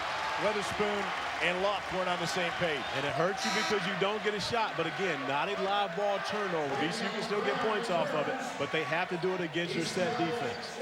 23 of VCU's 69 points have come off of turnovers.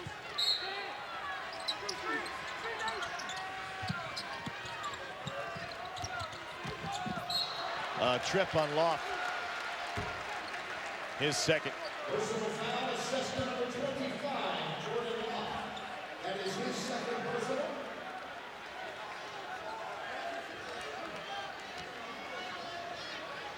And that'll put Jordan Burgess at the free throw line. Shot 68% from the stripe last year.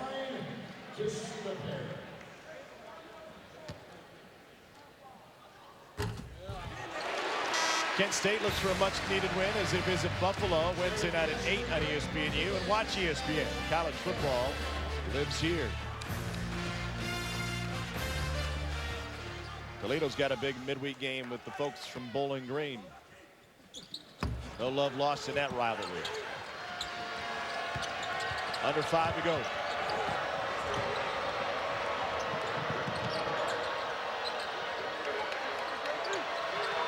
Last 4 possessions, Toledo just 1 for 5 from the floor. They've turned it over 3 times. That's why Brown is back in the game, because he's the one guy that Coach Kowalczyk knows can get him a quality shot. Booth gets some good looks, but he turns it over, trying to give it back to Brown. Weber pushes, kicks. Back to Weber.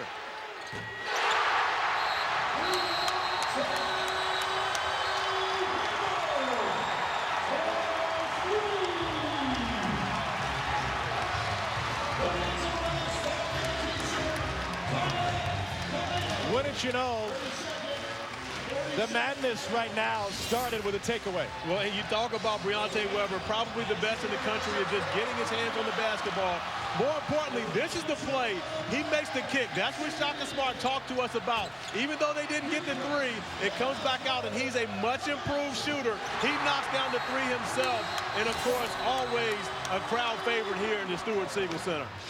Briante Weber has 7 steals tonight. 7 from one guy. Trying to rewrite the NCAA career record for steals. Chasing down John Linehan of Providence. It was a flyer from 98 to 2002. Weber had 121 takeaways last year.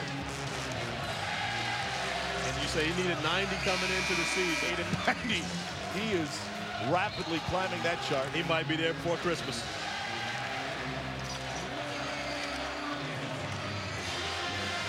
Five-point VCU lead. Toledo has been rattled again, but just when we thought they were rattled in the first half, they came back. They came out of the timeout before with a 7-0 run to get them right back into the lead. Now the question is, can they do it now with the momentum on VCU's side? And this guy playing the way that he's doing now, 303 steals, 83 off of the NCAA record at this point, and you really have to love the energy he brings to this team. Shaka Smart said he's the most energetic person he's ever been around. A couple of transfers on that list, including Anthony Hickey, who started at LSU. Weatherspoon will inbounds. He's got to get it by Jared Guest, who plays the madman at the point of the press.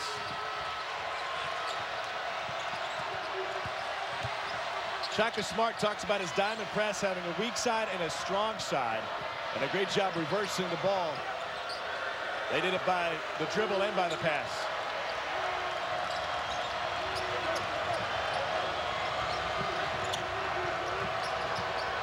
They come at you in waves. Weatherspoon leaps inside, left it short. Booth, beautiful touch. Right place at the right time. Nathan Booth has been there all night. Whenever Toledo needed a basket, he's been a guy that's shown up big for him to get this game back to one possession with the three. Melvin Johnson with a bounce pass. They're going to get a foul and say offensive foul. Will go against Mo Allen Cox. It's his fourth, and it gives the ball back to Toledo in a one-possession game. And that's the right call. J.D. Weatherspoon doing a great job getting himself in position to take the charge into his body. As you see, he's set. He doesn't have to be straight. He just got to absorb the contact.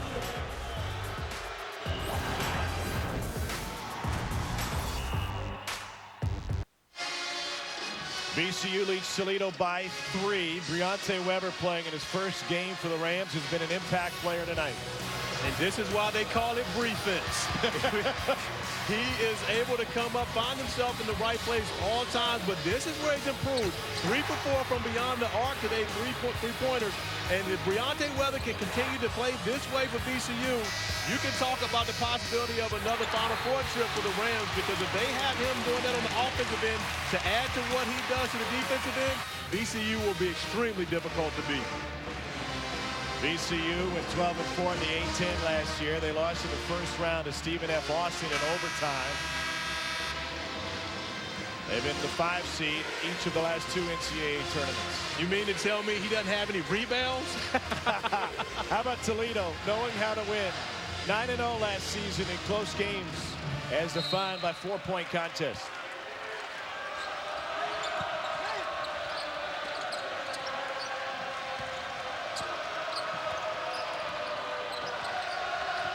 Stuckey Mosley, just a freshman, handling the ball now for Toledo. To the senior Brown.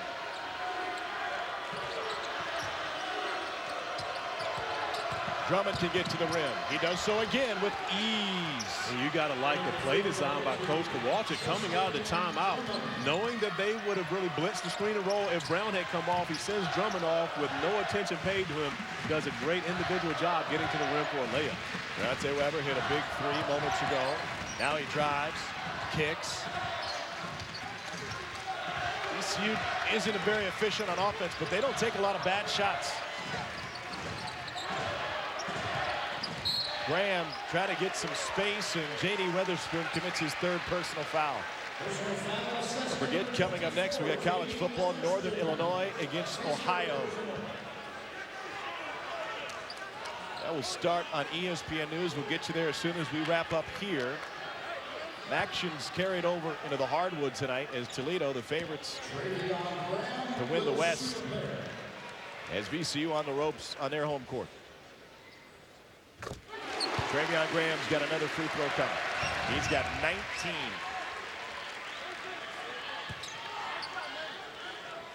I'm sitting over here biting my tongue while I was. How are you supposed to play defense right now? That's a great point. That was good defense. Maybe I'm old school, but I mean, I just don't understand how you're supposed to defend guys one-on-one right now if you can't put your body in front of them. And you're speaking for all of college basketball. I'm speaking for all of college basketball. Correct. Yeah.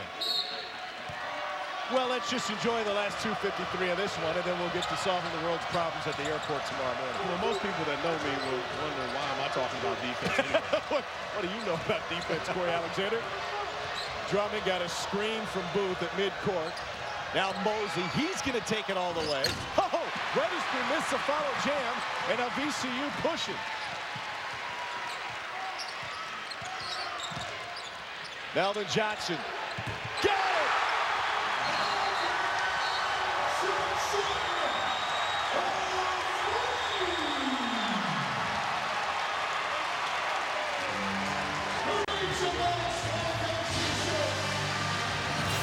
VCU doing a great job moving the basketball off the screen and roll. Briante Weber gets in the paint for the kick to Melvin Johnson.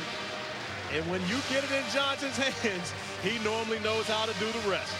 You know, I was talking about earlier, VCU don't take bad shots. They don't take selfish shots. Some other teams Brionte Weber just keeps going and tries to force a shot instead of sharing. Well, does that come from Shaka? That's the maturation of Brionte Weber. When Shaka talked about last year, Brionte probably would have tried to get to the rim and draw contact and put a shot up. But this year, he has his head up, looking for his teammates.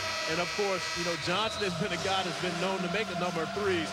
Weber wants that assist number. He's an all-around guy. He wants that assist number. He knows who to throw the basketball to. 8 threes the first 2 games for Melvin Johnson. Taco Walchuk in Toledo at VCU, part of the tip-off marathon, where this game has featured 9 ties and 12 lead changes. Melvin Johnson leading the way with 22. Tom Hart with Corey Alexander. We've got 2:26 to go, and what has been a wild one here tonight at the Siegel Center, where VCU has won its last 20 games.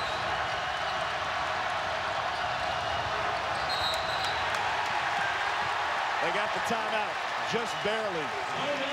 And it may have been the freshman Mosley who went to the wrong spot trying to solve the press. But how about the knowledge of this crowd? Recognizing and cheering loudly for the timeout. That's understanding what this Havoc does to opposing teams. You got to burn a timeout because you can't get the basketball in bounds. And you think about this, of course, now you come out of a timeout already, drawing up how you're going to get it in. VCU's that good defensively, they can still stop you from being able to throw the basketball in bounds. 1 timeout left for Toledo.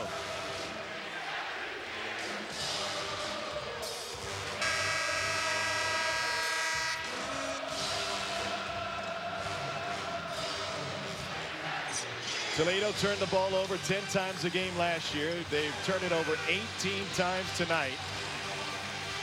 That's led to 27 points off turnovers. Booth coming up to help. Weatherspoon gets it out to Drummond. The pressure is there. The freshman Mosley has it. Toledo, when this game started, not only saw pressure, but turned it into offense with numbers advantage on the other end. They're not as aggressive here late in the game. We talked about you got to do it for 40 minutes. Well, they did very well for 37, but the last minute has been all VCU. Taken away. Weber with the left.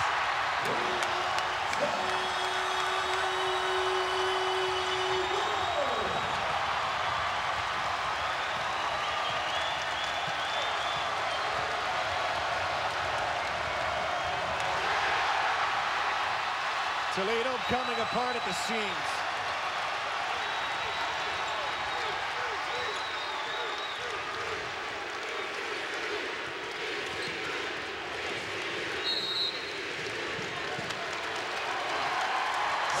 Nothing wrong for VCU. Brionte Weber had the assist to set up the 3. And then he had this steal in the bucket to extend the lead. Well, Brionte Weber has been all over the place all night. And now he's a guy starting to turn his own defense into points at the other end. And just like that, you can't even take the camera off of him because right after this, he comes up with another steal. Now I believe 9 steals on the night, or has he gotten to 10 already? He's at 9 right now. That ties his career high. Some cramping may keep him from finding number 10. Got 1:22 to go.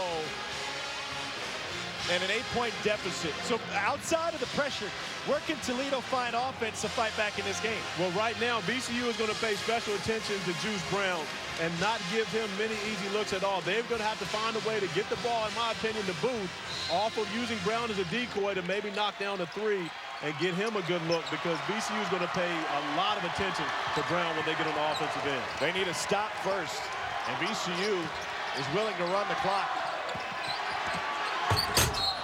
Booth with his 4th.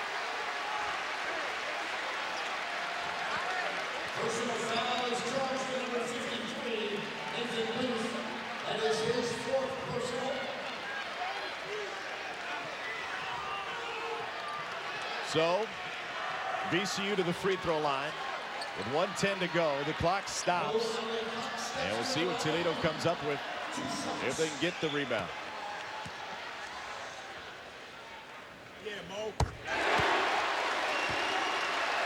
That's a first point for Mo Alley Cox. Just a reminder, college football coming up next. Northern Illinois taking on Ohio.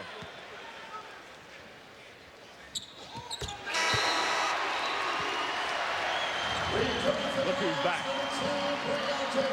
And just like that, a 9-0 run has blown this game open. The last minute 43, VCU 9-0. And in a time where you expect a team with senior guards, with veteran guards, to be able to handle the pressure, Toledo has crumbled. Booth, the shooter. They needed that one. It was an open look for their big who can stroke it. Now Toledo wanting to press. They need the ball.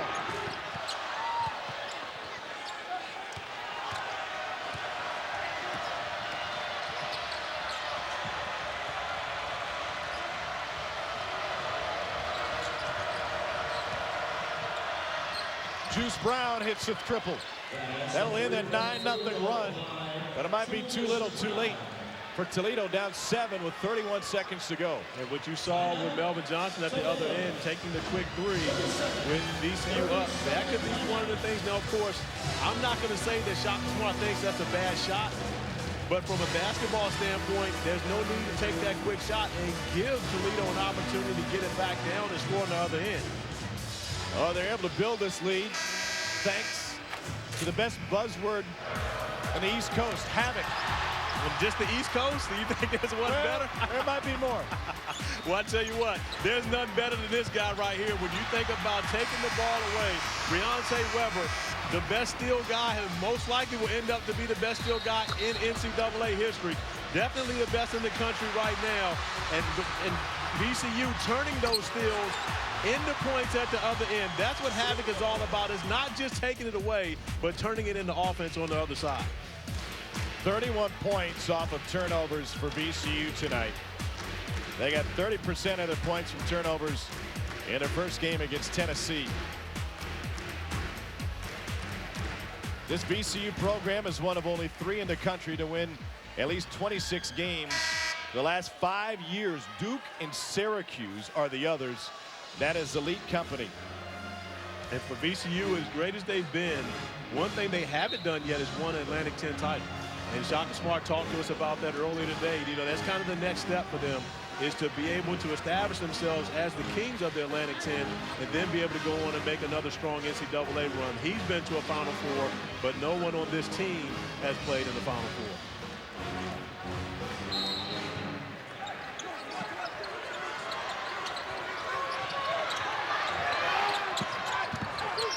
Toledo trying to put Havoc into play on its end. Mosley with the reach.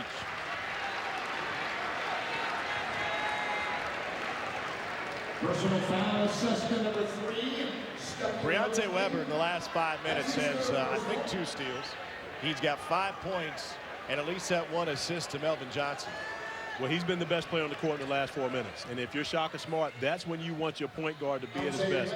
He has Graham, he has Johnson. Those guys can carry them for 36 minutes.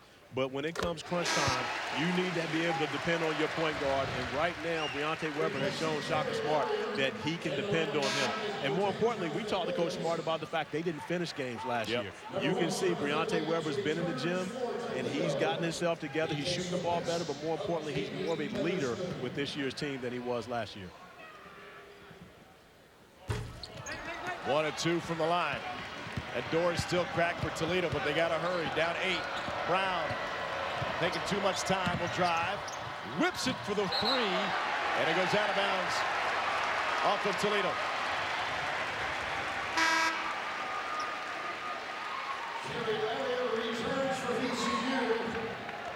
It'll take a miracle for Toledo to win this game, but you can see how this experience will help them down the road. Absolutely, and if you're Todd Kowalczyk, you have nothing to be ashamed of. Any of these guys on this Toledo team, they have come in and done the job. They weren't able to finish it, but they have come in with a great performance here on the national stage against a very good team. I mean, again, this VCU team is not just the average run-of-the-mill basketball team. This is a team with a distinctive defensive style that you have to prepare for, and they pressure better than anyone in the country. I would love to see them play against a Louisville, because when you think about those two teams together, we would be sweating over here doing that game. Louisville's second in the country in steals last year.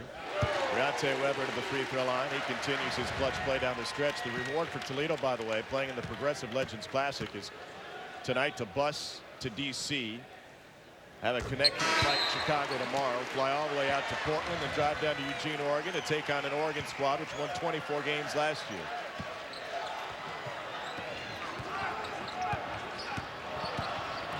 They also have Duke late in the year. Brown, Bottoms. Tell you what, with that guy, they got a chance to win every night. Brown and Booth carried this team in the first half. They combined for 22 in the first half. But VCU was able to take both of them out of the game in the second half. Limited minutes, limited touches, really. And in the second half, only 9 trips to the free throw line for Toledo after they get 15 points from the stripe in the first half. This is Travion Graham.